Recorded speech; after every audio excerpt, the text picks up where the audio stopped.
our press secretary, gave alternative facts to that. My goal in this deposition was to be truthful, but not particularly helpful. Welcome to UnSpun, the podcast that makes you better at finding the truth. The way people get news is changing. It used to be that there were many reporters who would research stories and write articles, but now politicians and famous people share information directly with you on social media and the internet. That means you find out things fast, but it's up to you to make sure the information's actually accurate. And newsmakers don't always do their part. The temptation to manipulate information is strong. They bend the truth to deceive so that they can avoid accountability, so that they can advance their agendas. When you recognize these agendas, you can sometimes find out what's real.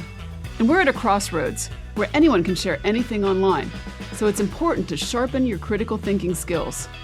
Finding that deception before it goes viral is pretty much a survival skill now, and we're going to do it together.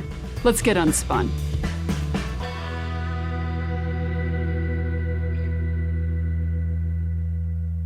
Hello, and welcome to this mini episode of UnSpun. I'm glad you're here. This week, I want to tell you about an Aunt Gladys encounter that I had last week. I grew up in a family of travel agents, and as a result, I learned to really enjoy cruises. It's a vacation that doesn't really require a lot of thinking, and I love that, because thinking and planning is pretty much the entire rest of my life. But anyway, last week, the Hubs, my kids, my dad, and I all went on a cruise to Mexico. And on one of the days when we were at sea, we decided to have lunch in the seated restaurant. And when you do this for lunch, our group got seated with a couple that we didn't know. Now, usually, I see this as a chance to kind of work out those small talk muscles, and it's interesting to meet people who have a life really different from mine. And this couple, like a lot that you'll find on cruises from Florida, were retired, and they had migrated to the Sunshine State from New York. They had the accent that I grew up with in New England, and he had worked in the media, which is always interesting to me. We can call them Marv and Gladys. Marv didn't get to talk that much. So how do you make small talk with a stranger on a cruise? Well, you talk about cruises first, and for Marv and Gladys, like for us, it was the first cruise since the pandemic. Gladys opined that she had been cautious of not wanting to get sick, and then she added that she was not getting any more vaccines because you don't know what they put in them. After all, Big Pharma wants to do is make money. I suppose I could have pointed out her bad logic.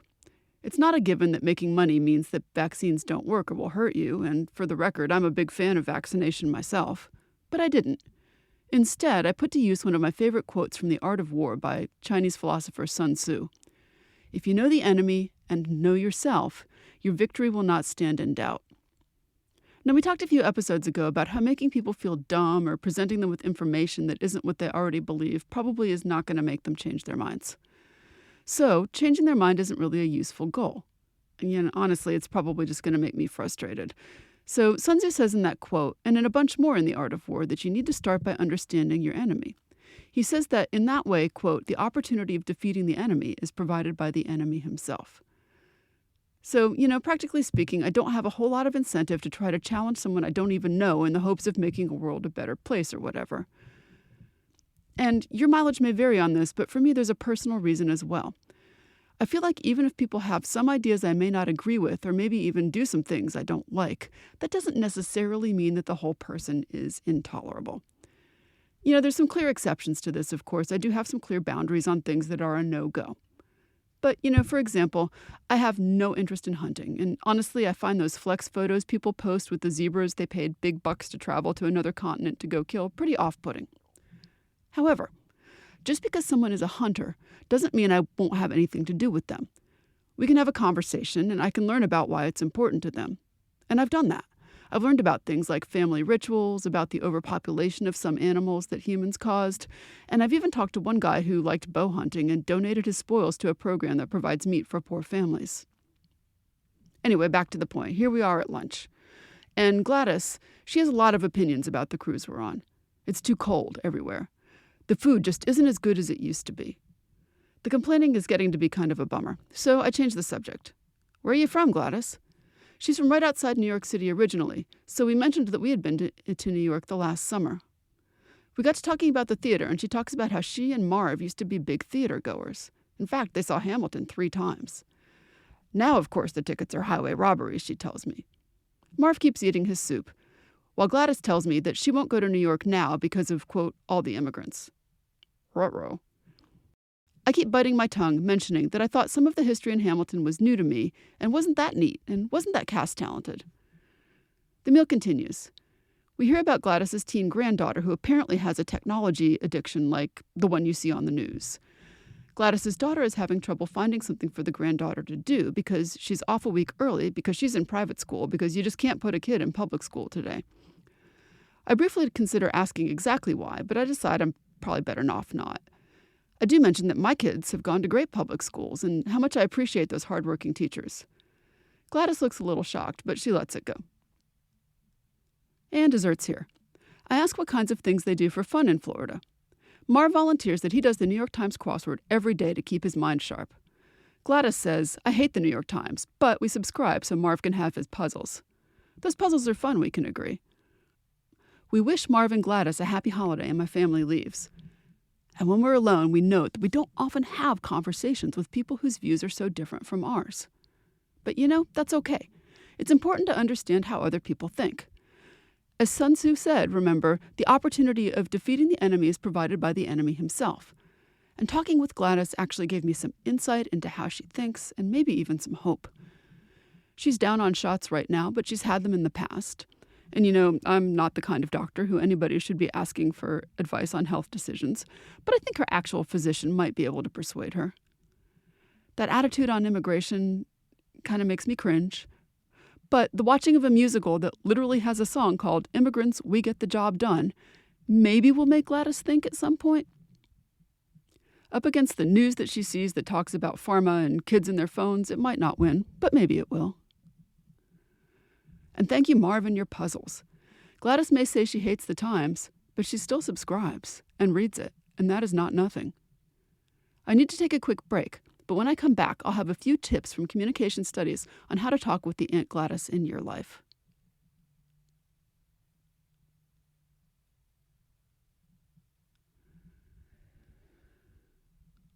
Welcome back. When I was a kid in small-town Connecticut, our town was so small that it was governed by what they called town meeting. If you ever saw Gilmore Girls, they did show this. Basically, there's a selected administrator-type person who we called a selectman in Connecticut, and they moderate a discussion among all the people in town about whatever's going to get done about matters of community interest. Things like police or parks or trash or whatever. And as a kid, all I knew was that my parents went to the high school gym once a month, and you could listen on the radio, and it sounded like grown-ups yelling at each other. This idea of everyone coming and bringing their ideas only works in a place with a small number of people. But it also increases the possibility of hearing everyone's points of view. And these meetings were a model for an early type of constructive listening called a deliberative dialogue. We use these at my work at a university as a way of having constructive conversations with people who may have a lot of different and varied opinions. Having a group do a deliberative dialogue is building on a long history in the U.S. of people talking together about issues. These kinds of public discussions have been happening since the 1600s when there were colonial town meetings. And the idea is that with, careful moderation, regular people can share their opinions in a democratic way. And when we say deliberative dialogue, we mean people with different views sitting down face to face to talk to each other. They're weighing different ideas and perspectives about something they all care about. And in some deliberative dialogues, people start by sharing their own personal experience with the issue. And over time, they look at other angles too. They may end up agreeing, they may not. But the goal is to understand the complicated ins and outs of the problem and for everybody to share their own opinion. And this idea is different from some other ways that people voice ideas. So, for example, public opinion polls and surveys try to capture what most people think about something. But honestly, they're usually just getting reactions in the moment. Maybe they're vague or confused or emotional. At public meetings and hearings, it's often the same vocal local people, leaders and advocates. And that's different from a deliberative dialogue where ideally you get all kinds of community members, including people who don't usually speak up. Instead of responding to expert presentations, people are exchanging their perspectives themselves in a safe space. They're not there just to be heard or to listen, but to kind of think together. And then, in debates, the goal is to win by finding flaws on the other side, countering their points, and proving yourself right. People listen for weaknesses and not for understanding. But in a deliberative dialogue, people listen to each other and find common ground. They use an open mind to try to weigh different views and evaluate their own assumptions. Sometimes they even change their minds. The end goal isn't proving something, but reaching new shared solutions. And some people say that deliberative dialogues lead to better informed opinions, better defined problems, an understanding of a whole different variety of solutions, and sometimes even setting public priorities. You're probably not going to be using a deliberative dialogue at your holiday dinner table, but you can use some of the ideas from them in your conversations with Aunt Gladys or other people in your life. Remember that the conversation is not a debate where folks argue their point. The idea is to really understand the issue, maybe to see what values you share with the person you're talking to. And in a friendly way, you might catch things they're missing and learn about things you might be missing. You can share real-life stories like I did about my kids going to public school, and you can listen to stories from Gladys. It's about folks with different perspectives listening and working together, not just attacking each other's ideas. Your bigger goal is to get that fuller picture of the complicated problem, not just to argue that one side is right. Because even if you are right, you still need to understand what the other person is talking about. So how do you do this? One thing that can be interesting to try is what we'd call perspective taking. It's basically considering an issue from someone else's point of view. So for example, thinking, why would Aunt Gladys have such a bias against public schools? Dr. David Livermore is an international communication expert, and he has a list of questions you can ask yourself to think about your own ability to perspective take. Here are some of them. If you were giving someone directions to a restaurant, would you change the way that you explain the directions based on whether the person is from out of town or a local? If you're telling a story, do you tell it differently based on the audience? For example, would you give more details for some people? Would you eliminate some references to things people wouldn't know about or would know about? If you're providing instructions on how to do something, do you pay attention to how much the other people already know about the task? Do you over-explain even though they provide cues that they understand? Or do you use terms that leave them confused? If someone asks where you live, would you give the same response to someone from the other side of the world as you would to someone from your own region? Would you say Grand Rapids, Michigan versus in the central part of the U.S. near Chicago? For a little more advanced perspective taking, you could maybe identify an issue you feel strongly about, like climate change or politics. To what degree could you offer a coherent argument that represents the opposite of your perspective? Before you can start perspective taking, though, you have to find out more about other people's perspectives in the first place. So here are 3 tips for how to talk to people that you disagree with. Tip 1 is to avoid leading questions. A leading question is one that has the right answer embedded right in the question. Here's an example. A leading question might be, with all the religious conflicts in the world, don't you think it would be better if everyone just stopped believing in religion altogether? This question assumes that all religions are inherently harmful and ignores any positive role that religion could play in someone's life or in their community. It also dismisses the possibility that different faiths could peacefully coexist. When you ask a question this way of a person who is religious, they're really likely to feel attacked just because of the way you worded the question. So here's a way to ask that question more neutrally. I'm curious to learn more about different religious perspectives. Can you tell me about the role religion plays in your life? Remember that the goal of asking questions is to gain understanding and to learn from others, not to manipulate their opinions or force them to agree with you. If you can phrase your questions in a neutral and open-ended way, you can encourage a more productive and respectful conversation. Tip 2 is to ask questions that are open-ended. So these are questions that don't have just a fixed set of answers but require some nuance. Here's an example of a closed-ended question. Are you a Democrat or a Republican? When you ask this question, you're giving the person you're talking to a very limited set of potential responses. And there's not much of a chance to learn about their actual views with that kind of one-word answer. But even worse than that, there's a real danger here, because you might fill in your own idea of what Democrats believe or what Republicans believe and assume that the person you're talking to believes these things based on just that one word. So maybe, for example, they're a Democrat because they want to promote gender and racial equality, but they also live in a rural area and love hunting and support Second Amendment rights. Or maybe they're a Republican because they believe in small government, but they live in a city and they believe in gun control. With such a limited question, you miss a lot of chances to learn about what the person actually thinks. So a better question would be, what issues are most important to you in the current political climate? Or, what do you think about the size of government? Tip 3 is to listen and to follow up, and this is what we call active listening. Active listening is a way of communicating that goes beyond simply hearing the words that someone says to engage with the speaker, trying to understand not just what they say, but also the emotions, the experiences, and the values behind why they said it. Here's an example of how active listening might play out with someone who believes vaccines are a good idea. Someone says, "I wouldn't dream of not vaccinating my kids. Vaccines are one of the greatest achievements of modern medicine."